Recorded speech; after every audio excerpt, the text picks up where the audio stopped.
Olá pessoal, a paz do Senhor Jesus. Eu sou o pastor Sebastião Amaro e quero compartilhar com vocês mais uma reflexão.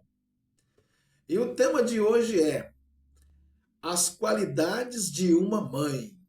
É isso mesmo que nós vamos refletir aqui neste vídeo de hoje. Mas antes eu gostaria de deixar o versículo da palavra de Deus que está registrado no livro de Provérbios, no capítulo 31 e no versículo 30, que nos diz assim: enganosa é a beleza e vã a formosura, mas a mulher que teme ao Senhor, essa sim será louvada. Que versículo bonito, né, meus irmãos? Que versículo maravilhoso da palavra de Deus.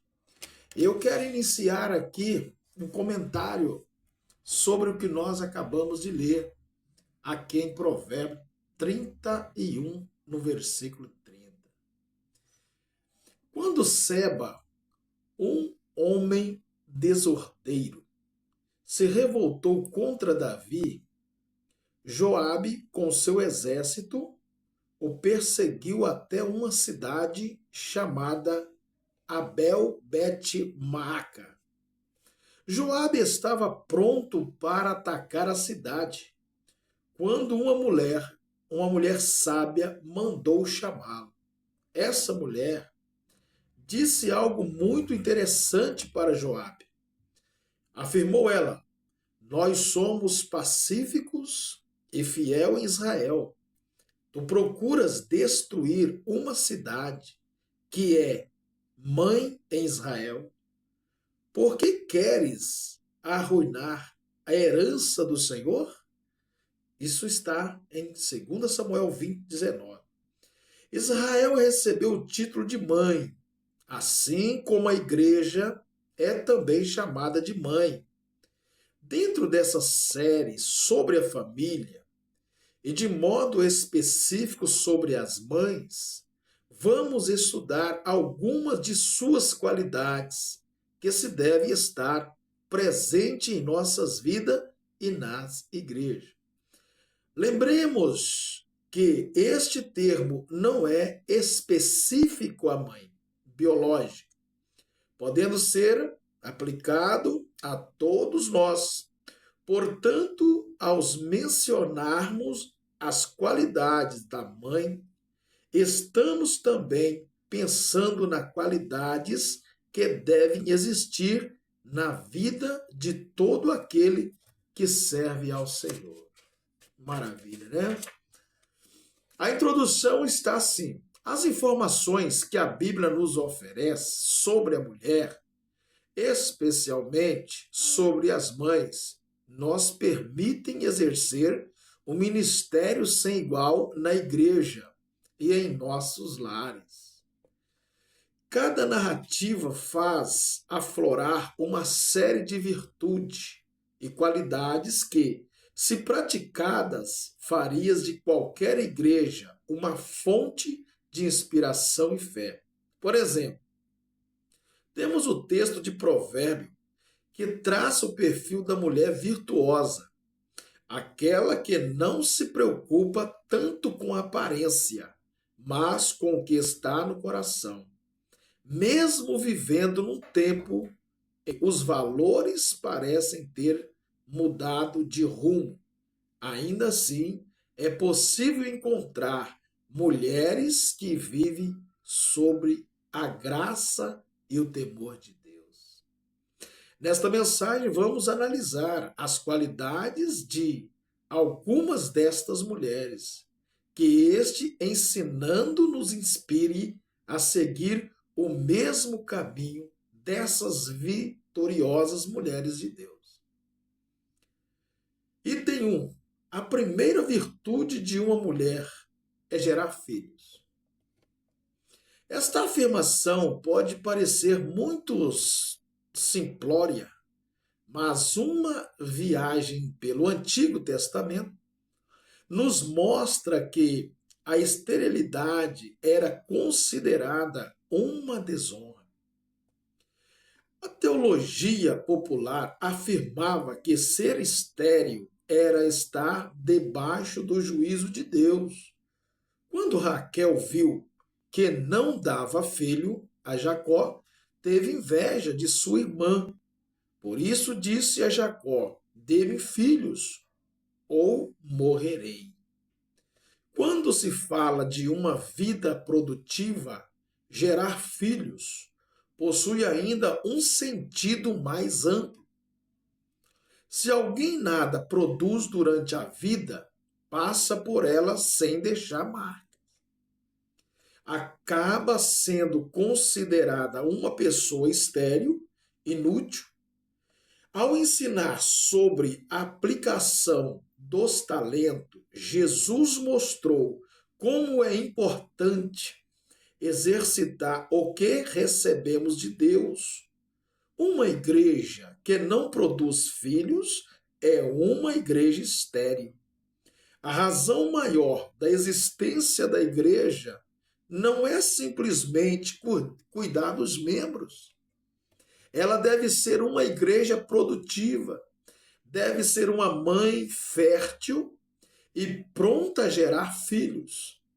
Talvez seja a hora de a igreja gritar como Raquel: dê-me filhos ou morrerei. Item 2. Outra virtude importante é o senso de proteção. Vimos essa característica na ação de Joquebede, mãe de Moisés. Ela protegeu seu filho, mesmo com o risco da própria vida. A igreja precisa ter esse mesmo sentimento, precisa ser uma igreja protetora, pronta a acolher todos que dela se aproximam. Ao ver o povo andando de um lado para o outro sem rumo e sem propósito, Jesus disse: são como ovelhas sem pastor. O grande problema é quando encontramos pessoas dentro da própria comunidade vivendo dessa maneira. A igreja de hoje busca muita segurança para si mesma, tem medo de se arriscar, de enfrentar o mundo hostil. Por essa razão, muitas comunidades só se preocupam com o que acontece dentro de suas quatro paredes.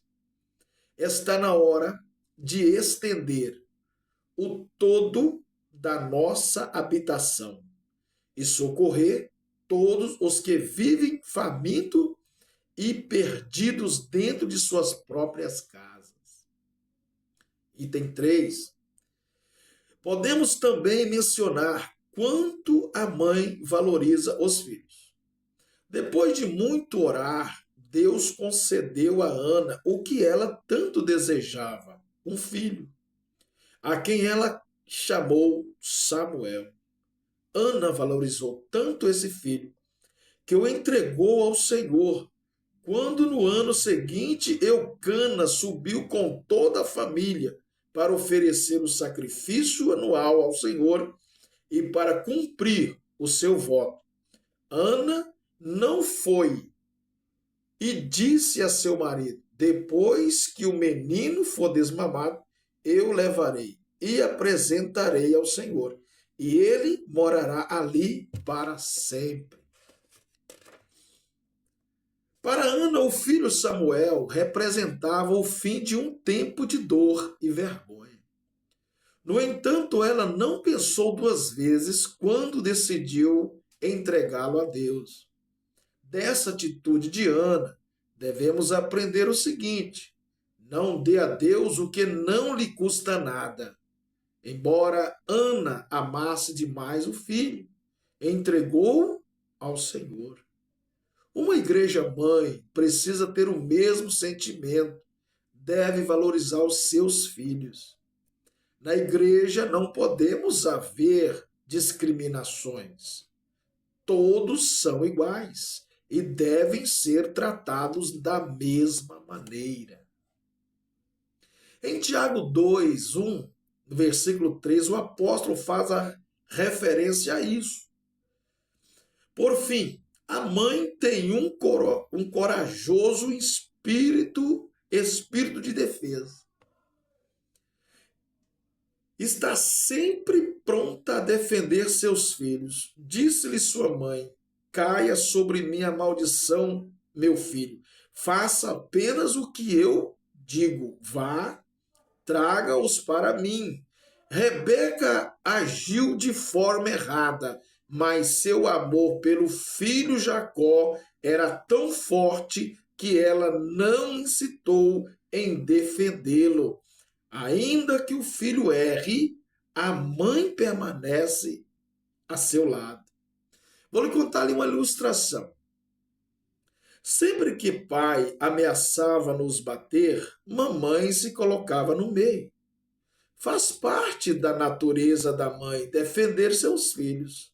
Uma igreja que não defende os seus não é uma igreja. Pode ser tudo, menos uma igreja. Dizem que o único exército que mata seus feridos é a igreja. Este conceito precisa ser mudado. Não existe igreja, família ou qualquer grupo de pessoas perfeitas. No entanto, podem existir igrejas, famílias e grupo cheio de amor e perdão. Quero concluir dizendo: há muitas outras qualidades que devem ser cultivadas, seja pela mãe, seja pela igreja. Vamos colocar em prática ao menos essas virtudes tão simples, mas que podem fazer grande diferença em nosso meio. Que sejamos mãe, igrejas, famílias saturadas de amor e compaixão. Só assim estaremos cumprindo nossa missão diante do Pai. Amém? Que Deus abençoe a cada um de vocês. Para finalizar, eu quero fazer 1 minuto de oração. Glorioso Deus e maravilhoso e eterno Pai, Deus Criador dos céus e da terra, nesse momento, Pai, eu quero apresentar todas as pessoas que assistiram esse vídeo até o final. Pai, que o Senhor possa abençoar de uma forma especial, de uma forma gloriosa e poderosa. Senhor, que essa reflexão, Pai, podemos tirar bom aproveito, Senhor, e que possamos, meu Pai, melhorar a cada dia mais diante da Tua presença. Abençoa cada família, abençoa cada irmão, irmã, seja, Pai, quem for que neste momento está recebendo essa oração, seja abençoado, em nome do Pai, em nome do Filho e do Espírito Santo de Deus. Amém? Deus abençoe vocês. Até o próximo vídeo, assim se Deus nos permitir. Deus abençoe. Fica com Deus.